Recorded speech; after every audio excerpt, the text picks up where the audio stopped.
I want to thank Vladimir Mićković, who is the co-founder of Juicy Marbles, and he is the chief brand officer for the company as well. And I have to say, I tried it last night.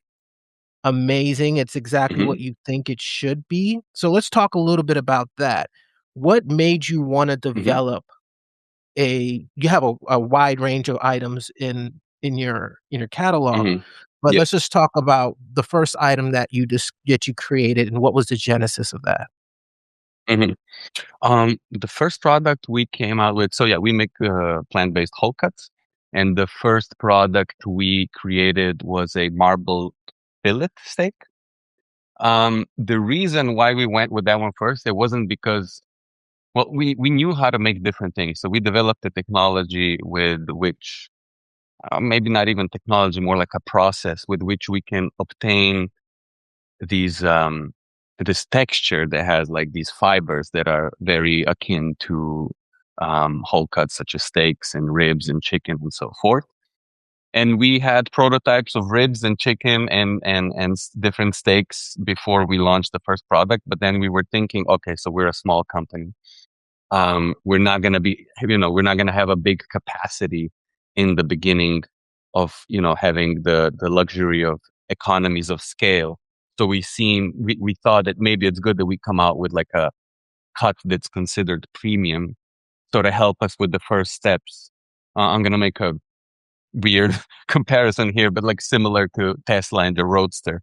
It was just something to get attention, I would say, and showcase what we can do. And I think it was a good showcase in the sense that we showed the texture capabilities and that we can do this marbling and that you have a great Maillard, I don't know if I'm pronouncing it right, effect of the Mhm. crust formation and the browning. And I guess it was also like, the fillet is the crown jewel allegedly of the steaks. So we wanted to be one that kind of pokes holes at, I don't know, what's possible and the benefits of plant-based and any kind of food. You quickly start seeing stuff, not just about animals. You also see stuff about the environment, health, all of the things that kind of were very persuasive to me personally about adopting more and more and more plant-based. And then, also when these Impossible Foods and Beyond Meat came with all these products, you know, it wasn't to me anything other than like, oh wow, cool. I was still eating meat at the time, but I was like, this Mhm. is sick. The concept to me seemed genius, and I think, okay, this is definitely the future. Having been aware of all of these things, of having an overly animal centric diet, what kind of effect it has, not just on animals and the environment, but also on people. Because in order to sustain this uh, um, animal based system, basically, we take 80% of the food that we grow from earth and feed it to livestock in exchange only 17% of worldwide calories, which seemed crazy to me. So even if I am to remove myself from the animal liberation argument of it, which I think is important, and solely focus on people, there's still plenty of reasons to cut down on meat. At least I would say for me, I knew that I wanted to do it significantly. I also felt better. But I wasn't really ever thinking about becoming a vegan or not becoming a vegan. I was just kind of by all of the arguments pushed almost to the point of being completely vegan. But I never really was thinking, what am I now? Or that I just feel it's the arguments and the values are right.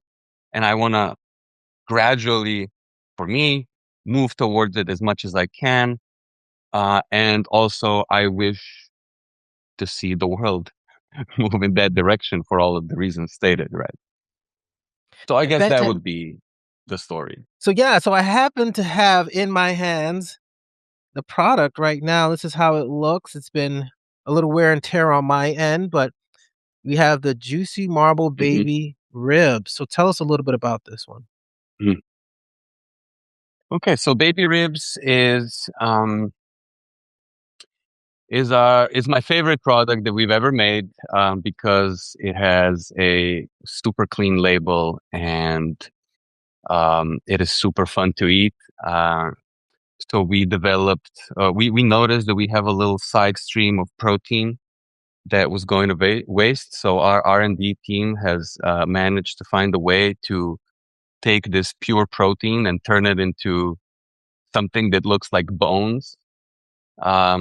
So in effort to think about, I'm not going to say that we were motivated by managing protein waste, which is completely edible, but that was part of the reasoning.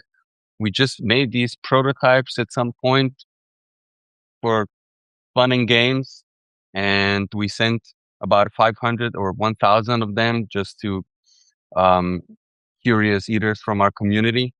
And the feedback was so good that we then took a year to perfect the recipe, and we made, because the main feedback was that they wanted also a cleaner label. Basically, they really loved the sensory aspect of the product, but people had a problem with carrageenan and methylcellulose. Mm. So, they're not harmful, but some people report tummy aches. There's, let's just say that the clean eating community has labeled these as no-nos. Mm. So we worked really hard to see if we can replicate the same juicy texture without them, and we succeeded. And we also then added zinc and selenium. So now, not only do you get this luscious, succulent texture that tears off the bone, you also get all of the essential micronutrients, all of them. Some of the important ones like zinc, selenium, iron, vitamin B12. So, baby ribs is a merger of both. It's unseasoned, so people can do whatever they want with it. I love making pulled pork with it. I just tear it apart with my hands and then marinate it and sizzle that.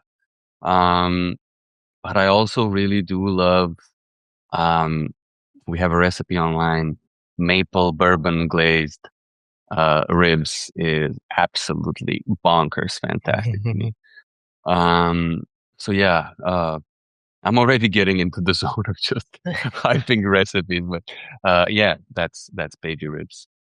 And I noticed you have a Nutri-Score of an A. So what is that? That's the first time I'm hearing of that. Oh yeah, that's a European thing. So in Europe, that's there's the kind of labeling system. How nutritious is your product? And A is the best score. Long story short.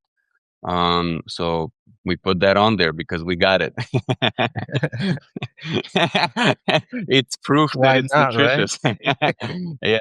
Yeah. No, Europe has very strict rules about these things, and there's a lot of different bodies and things like that we need to adhere to. So, um, one of the things that you get tested here is a Nutri-Score, and you don't have to put it on your label, but everybody in Europe is starting to do that. So kind of, if you don't do it, it seems like you're hiding something. Mhm. But why would we hide such a beautiful score? So that takes us to the next one. We have the thick cut Like a fillet. fillet. Fillet. Yes. So tell us about this one. And I think I've seen this. I think I've seen this at a restaurant. Ah, yeah, that's where I've had it you guys first. You guys, Mm, different restaurants carry your product, right? Like they actually serve yeah, it as probably. I think I had this at Love Life Cafe. Do you do business with them in Hmm. Miami? I don't know, honestly. I don't know all of the deals Gotcha. that the sales team makes. To be honest, it's quite possible. Yeah, the Yeah. fillet was our first product. Didn't we talk about the fillet in the beginning, or was that before we started recording? It could have been before. If not, I can edit one of them out. Yeah, because I think I told the whole story why it was the first one and so forth. I think, yeah. I think just talk a little bit now that you told the story, just tell them a little bit about, like, what are maybe some best ways to use it, um, Hmm. how to prepare Mm, it. yeah.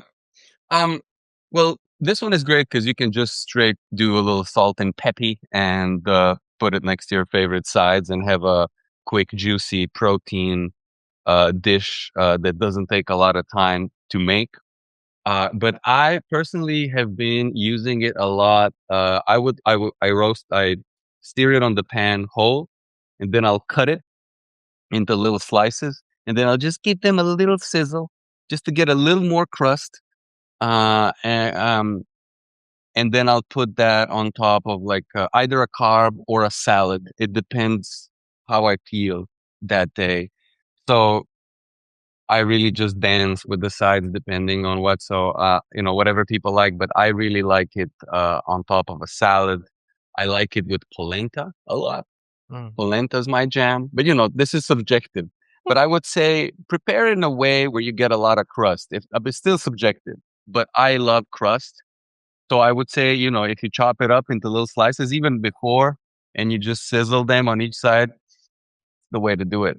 You know, the crust is where the truth is at. So as we wind down this conversation, one of the things I do want to talk about, since you are the brand, the Mhm, chief brand officer, what are some of the things that you would recommend that has worked for you for other brands and different businesses that are out there to get their products into stores? Because I know I have worked with a couple, and that's their biggest priority. So what are some mhm. advice that you can give out? C- Can you be a little more specific, please? Like, what do you mean, like, to get product into the stores? So I'm let me not give you a sure. specific example. So Uh, yeah. I work with an individual who's making cupcakes, like vegan Hmm. cupcakes. And Okay. they're right now, they just got the packaging, they're working with distributors, and they have their system in place. Now they're starting to reach out to different vegan markets, to Okay. different places. So what now at that point, what advice would you have? 'Cause I feel like that's the biggest Okay. struggle. I understand. Yeah. Yeah. So I think the first thing that people need to clarify for themselves is who they want to sell to. So if they want to sell to vegans and they don't want to branch out of that alone, that's one system of thought that you develop. If you want to go further, which we're doing, and I think I can offer more advice on that. So we don't want to sell to just vegans. We want to sell to anybody who enjoys good food and is open, is, let's say, protein curious. Um, I think you have to think a little bit differently. So the way I see it, everything is a symbol. So everything that you communicate, everything you put on your packaging carries a symbolic value, uh, which happens over time. Certain words gather cultural meaning. For instance, we talked about the word vegan and how it got a lot of negative reputation in the mainstream culture. It doesn't matter what the reasons are and how it got there, but it's there, right? So, I think if the communication is uh, towards omnivores, I think talking about, for instance, about animal liberation, the environment, using words like consciousness, uh, um, and anything, like even that word, yeah. So all of these things, they just become attributed with certain sets of beliefs. So I think just thinking about what you're putting out there as your communication in this deliberate way of thinking, I'm crafting a bouquet of symbols and dissect them and see what they mean. It's everything. It's every single word you choose can be loaded for somebody.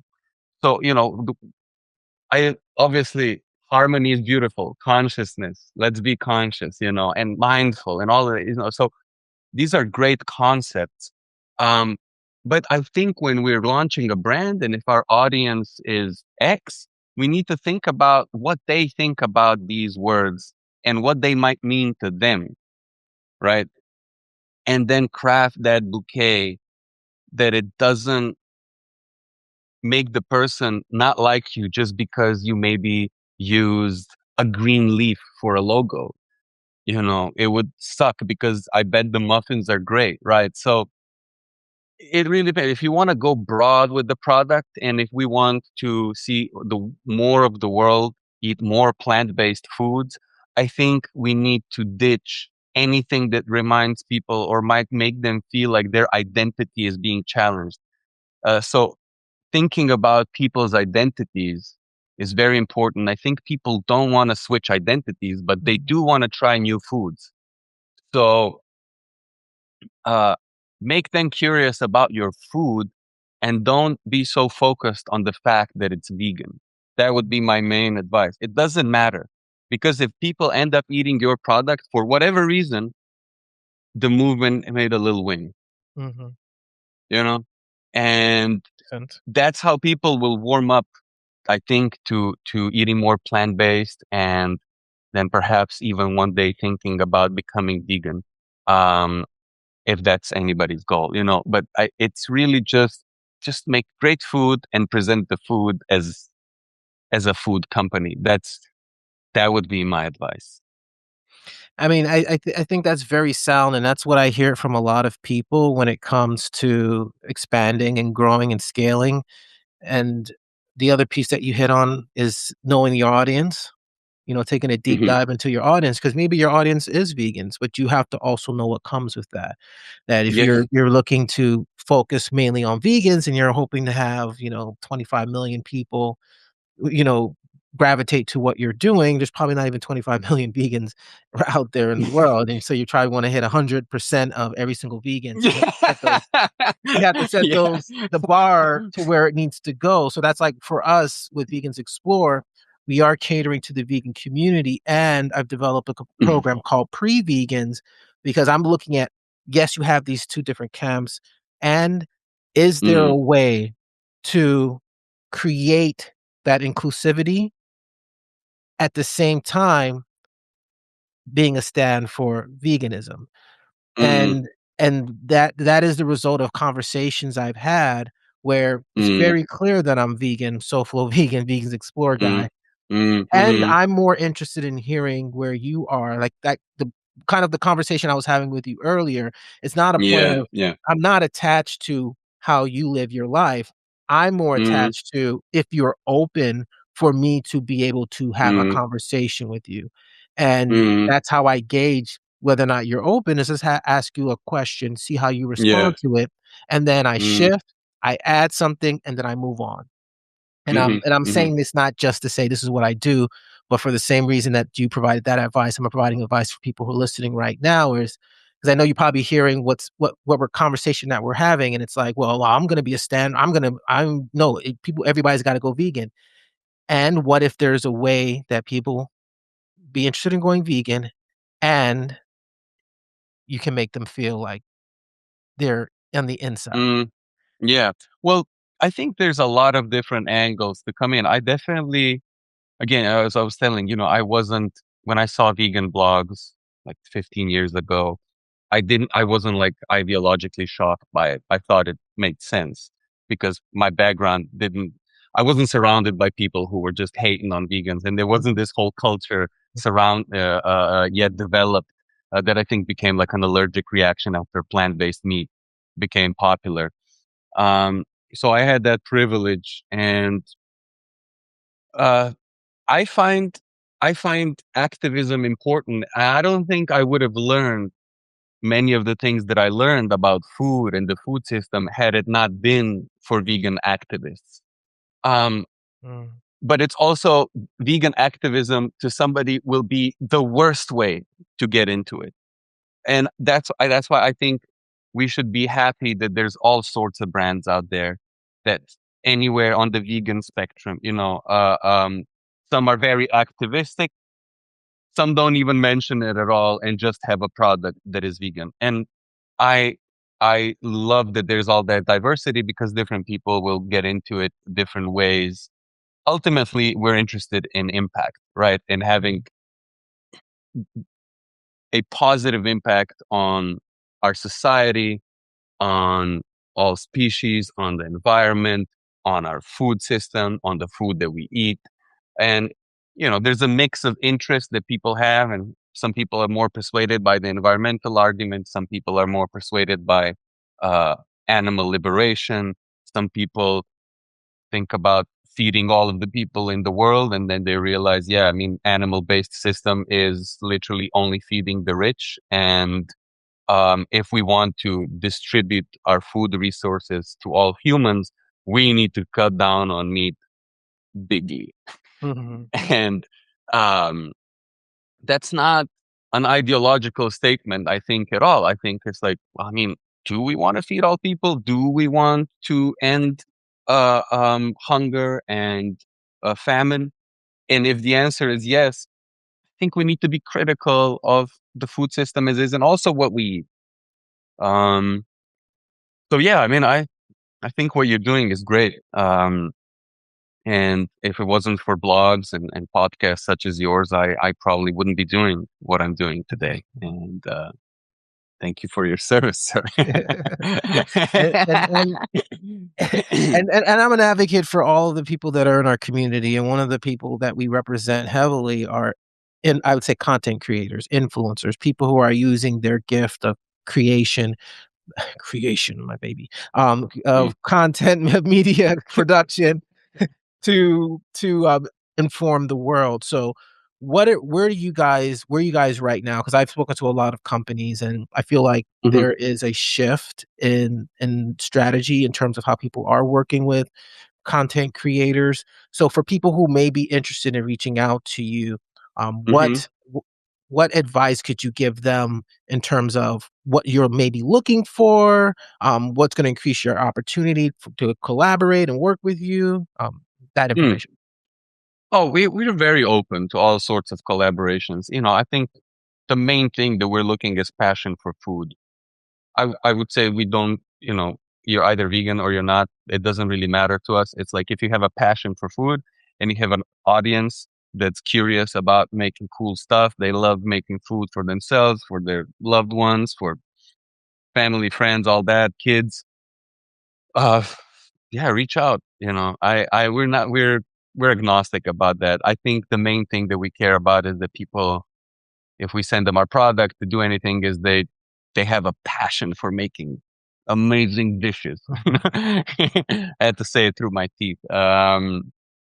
Yeah, that's the main thing that we I think are looking at like gauging is like, are you in it because you love food, or do you just do because that's a popular thing to do? And I think that's easy to kind of distinguish on social media, like who really likes the cook, or who's just trying to monetize on a strategy based on a YouTube video or something. A lot of people Yeah. listening right now are feeling triggered. Yeah. Sucks. All right. So I want to thank you again for being on this podcast, for having this conversation with me. One of the things that I do before you provide all your Mhm, information on people can try the product is I do a moment from the heart. And that's just your opportunity to close the show with whatever you want to relay to our audience. But before we do that, where can people find more information about Juicy Marbles and everything that you have going on? I would say just hit us up on Instagram. That's the place to be. If you don't have social media, we have a website and you can buy our meats there. I think that would be for me the best outcome. Yeah, so all of the relevant information is on our website, and all of the irrelevant information and videos of me dancing is on Instagram. Nice, nice. More than likely people wanna go to see the dancing. That's where we are, man. Yeah. Um, so yeah, so that brings us to the final segment, as I mentioned, the moment from the heart. I'm gonna give you an opportunity if you need some time to collect yourself or you wanna jump right in, it's your call, but as soon as you're Mhm. done, the last thing you say will be the end of the show. Mm. So, thank Mhm. you once again for coming on, and I appreciate you. I'm looking forward to trying the fillet, and I'm also, looking forward to creating some cool creations on video to put out there as well. So, thank you so much. Thank you so much, man. I don't know if this is to the whole world or maybe just to our community or something, but I sometimes see comments underneath underneath our posts where maybe like a troll comes and starts dissing plant-based meats, or not even a troll, just somebody who's skeptical about it and is misinformed. And I often see people go and lynch this person, just absolutely demolish them with rational arguments about how they are wrong, how they are a murderer, accomplice, and they need to see the light. And then at some points, rarely but extremely at all, the conversation comes to a level of threats. But that's not the point. So that makes me kind of sad because I think that person is not gonna. There is no positive outcome from raging online on underneath and trying to convince anybody. And I've always been kind of, I would say, almost a hater of rational argumentation. And I don't think we're rational beings. So I think I would persuade people to think a little bit more irrationally and a little bit, I don't know what's the opposite, emotionally, and just think about where people are coming from and be compassionate even to the people that we don't agree with and just let them be. I think we need a period as a humanity where we all just need to let each other be, because we're all trying so hard, each for our own cause. And it seems that now the weight of the whole world is on each of our shoulders, and it's very burdening for people. So I would say that vegans need to be more compassionate towards meat eaters, and meat eaters need to be more compassionate towards vegans. And saying that, I'm literally using the phrase that I hate so much, is in it's dividing people into vegans and meat eaters, which I really, really do not like, because that has never historically been the case. And these are not homogenous groups of people. And we get asked that a lot also. Um, who do you make this product for? Is it for vegans or is it for meat eaters? And I don't see it that way at all.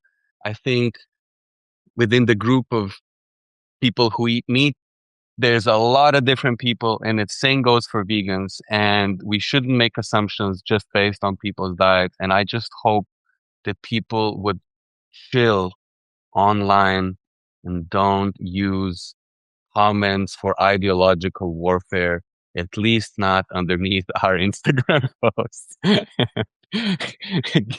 Go out there and play with a ball or dance in the kitchen. Just don't do that, please.